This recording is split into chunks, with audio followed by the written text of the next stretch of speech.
0, 1. Let's get started. Good afternoon, Sophia. Thanks for meeting with me. Thanks for agreeing to meet with me.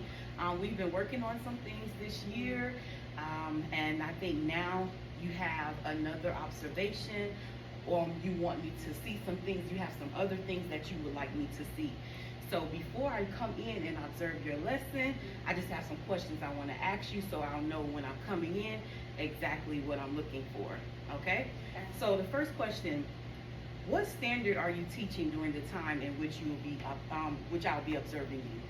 The benchmark that I'll be teaching will be 4R 1.3, which is identify the narrator's point of view and explain the difference between narrator's point of view and character's perspective in literary text. This lesson will focus on third-person point of view, with an emphasis on the difference between omniscient and limited third person. Okay, all right. And I remember you guys, I walked in and before you guys were going over narrator's point of view and character's perspective before. So I'll be looking forward to see how the students have progressed so far with that. So with that leading to the next question, what have you done in the past that relates to this standard? This was the second of 4 exposures for this benchmark in whole group instruction.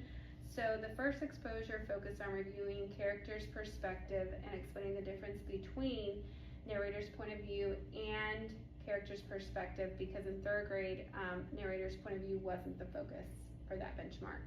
During whole group instruction, the students that were selected for this flexible grouping small group was selected based on their performance on the formative assessment. Okay. So they were still having difficulties with determining the difference between limited and omniscient. Okay. Okay, so you say, so you want to make sure that, you are providing flexible groups based upon the data. And since the last lesson I observed wasn't whole group, so now we have perfected, we have kind of streamlined and perfected our whole group instruction. So now you want to move into small group and kind of fine tune those things. And as I'm coming in, I'll be looking at that. All right. So now what do you expect to see the students doing in relationship to the goal? I expect the students to be able to determine the difference between omniscient and limited narrator's point of view in the story, understanding the difference between also first person and third person. Okay. And then third point of view is when we visit the omniscient and limited points in that type of point of view. Okay. All right. So they're still struggling with that. So you really want them during that small group time to kind of get an understanding of that, so then they can be released back to that whole group and still continue with some additional practices with that. All right. So now, I know one of the things that we've been working on as a grade level is explicit instruction. So I want to ask you this question here to see if maybe you will continue providing that explicit instruction during your small group. So what instructional strategies will you use to help those students meet this standard? So I will still provide explicit instruction for the students, but I'm going to use more of the gradual release model, where the opportunity is given to the students to be able to do it independently. So focusing more on that release and providing scaffold if needed. Okay. All right. And I like how you said providing that additional scaffolding if needed. So we don't want to, as we have been learning, we don't want to hold on to the students longer than we have to. All right. Is there anything specifically that you would like me to look for? So during my small group instruction, look for the release part of the gradual release model. I feel very comfortable with modeling for the students, but I think a focus being on that there's a shift in the students doing more with the task versus me holding on to that responsibility and just making sure that it's more dependent for them. Okay. All right. So I think I have all the notes that I need to know what I'm looking for when I come in to observe your small group lesson. So while you're here and I have your attention, do you mind if I go ahead and schedule this now so we can work on that? So, okay. As I look here, I know that your small group times are from 10 to 10:45. I have Wednesday available. Are you available Wednesday? And I could come in and observe your small group on Wednesday? Yes. Okay, so I'm gonna put you down for here, and I'm coming in to observe this benchmark for our 1-3 and small group setting based upon those students that didn't get it in your previous whole group lesson, and you're gonna continue providing them that explicit instruction, and you wanna look at that release part even during small group time. Okay. Correct? Yes. Okay, all right, so I'll see you Wednesday. Well, last time we met, we talked a little bit about narrator's point of view, and we discussed first person point of view versus third person point of view, right? So, what we're gonna talk about today is focusing on being able to tell the difference only between first person and third person, but to be able to understand that in third person, they have what's called limited as well as omniscient point of view. You guys remember what that means? No? Okay. So omniscient point of view is when it lets the readers know what all the characters are thinking in third person, right? And in limited, third person limited point of view is when we can only reveal what one character thinks. So think of limited as one character and think of omniscient as more than one character, okay? But it's still focusing on third person point of view, okay? You guys remember the difference between first and third person point of view? Okay, so tell the group what's the difference between first and third person point of view.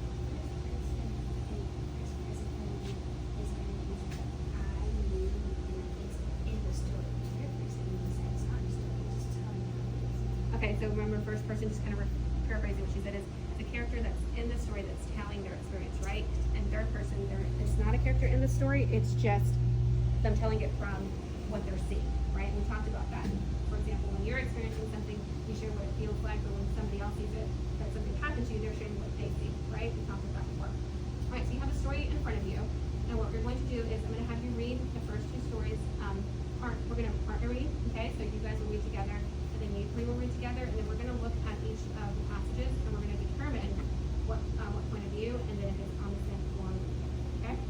So before we do that, I want you to look at passage 1, okay? Just by looking at the first passage, I can already tell that the narrator, you guys looking, does not use the pronouns I and my to share personal thoughts, okay? So this information will help me to identify the point of view for passage 1. So let's just take about 2 minutes, and let's partner read passage 1 and passage 2. You guys ready?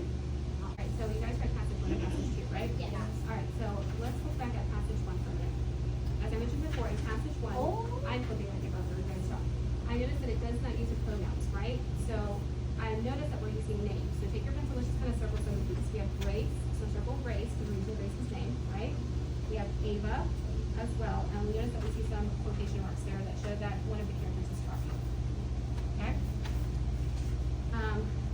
So let's look at the second passage, okay? What do you notice is the difference between the first passage and the second passage? It's describing that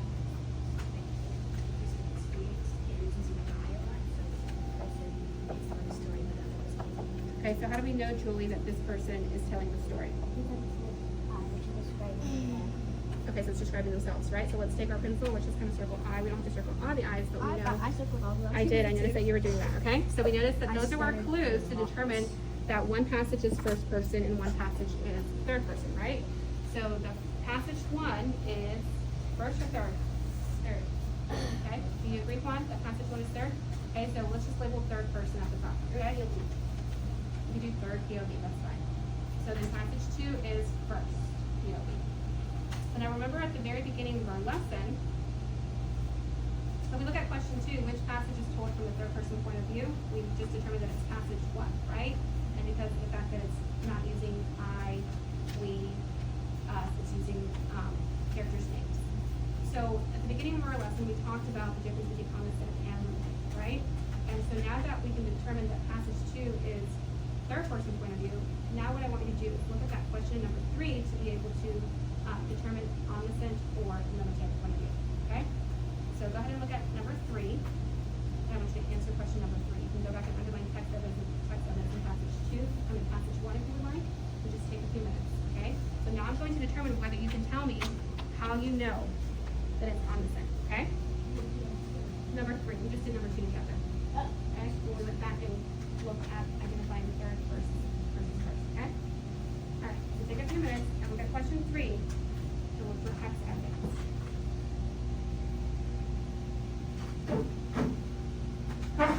While you do that, I'm just going to kind of walk around and look at some of your responses. If you're not sure unsure about what the question is asking, we just give you a thumbs up.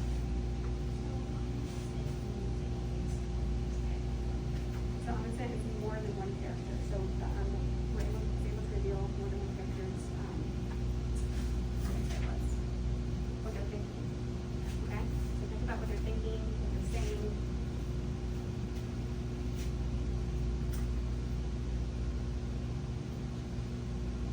Everything okay? You understand what the question means?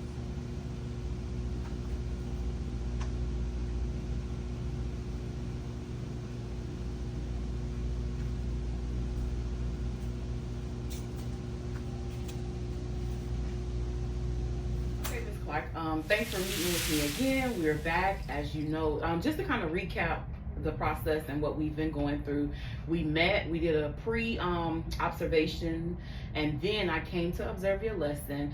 And the reason why we kind of gathered the need for this observation is because you noticed during one of your whole group lessons that you had about 5 students that didn't master a certain standard or objective during your whole group lesson, and then you formed your small group based upon that.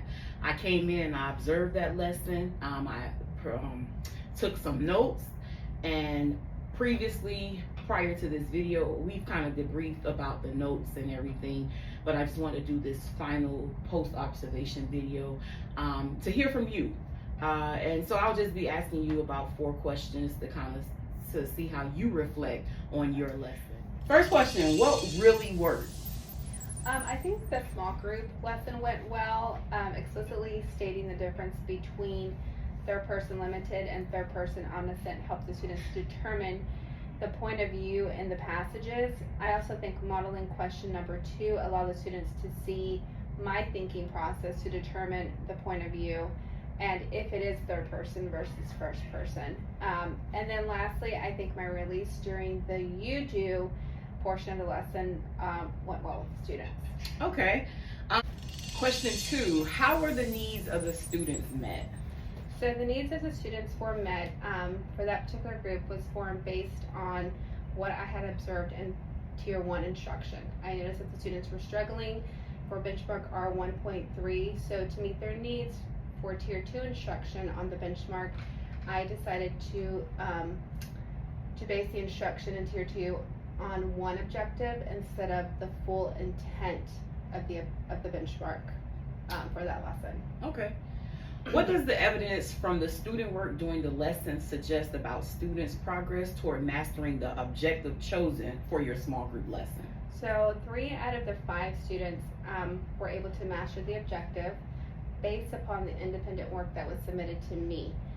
Those 3 students were able to determine if the passage was told in third person, limited point of view, or if it was third person point of view, but if it was limited or omniscient. Okay. Those 3 students were able to explain the difference between limited and omniscient, and then they were able to provide the explanation piece behind it. The other 2 students were able to tell me the difference between limited and omniscient, but they were not able to apply the knowledge of the text to support that. Okay, all right. And the last question, what instructional practices move students toward mastery of the objective? So providing the students with additional explicit instruction, which includes modeling, allowing them to apply or work independently the skills that we're practicing, and then to be able to give them that opportunity to have a productive struggle, so that way they, as necessary for them to grow academically. Okay, all right. So basically, that's a good reflection, and you reflected on your lesson. So now we're going to talk about just some next steps. I agree with your perspective of what worked well. The direct statements of what third person limited and third person omniscient is and what it is not was clear. You clearly stated that, and I also agree with the modeling. The modeling contributed to their understanding as well. I would like to add that also you were tracking your small group students. As I look at my notes here, you were tracking them as they were working. Having that immediate data allows you to plan for next steps in a timely manner. I'm sure as you saw with what you tracked, 3 out of 5 students can be released, and then 2 will still need that some additional lessons and additional practice with understanding that difference between limited and omniscient. I do have 2 recommendations for next steps, one for you and then one for the students, okay? For you, I would like us to continue fine-tuning what that release looks like. When you release your students, looking back at the video, when you release your students for independent tasks or assessments, try to avoid asking questions and or answering questions, all right? When you release the students and you were tracking, I noticed you asked students if they understood like what the question was asking them. And you clarified a question for a student as well. So during independent work and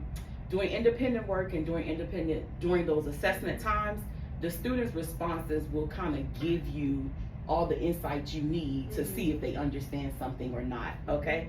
So I know it's hard, but allow that productive struggle without intervening, all right? And then for the students, as you was using your tracking sheet and determining, release the 3 students. I would release those 3 students and then from the group, and continue to work with those 2 students by providing them with the acquisition lessons from that same series, Using Wonders. I know you did the focus lesson first, but I would like to see you bump those 2 students down to acquisition to see if it would help. And then just anytime like you're in small group, just kind of set the purpose for your small group and let them know what they need, how they can be released from the group. So when you meet back with those 2, just kind of let them know why we're gathered here again, and in order to be released, I need to see that you're able to do X, Y, and Z. All right? Okay. Now, so Wednesdays, we're going to wrap it up with just like a timeline for implementation. Wednesdays seem to work best for me. So will next Wednesday be a good time for us to meet briefly to see how the acquisition lesson worked for the remaining 2 students? Yes. Okay. So thank you, Sophia, as always, for being willing to meet with me and to go through this process. And I just want to say that your willingness and your receptiveness makes this partnership easy. Thank you. Thank you.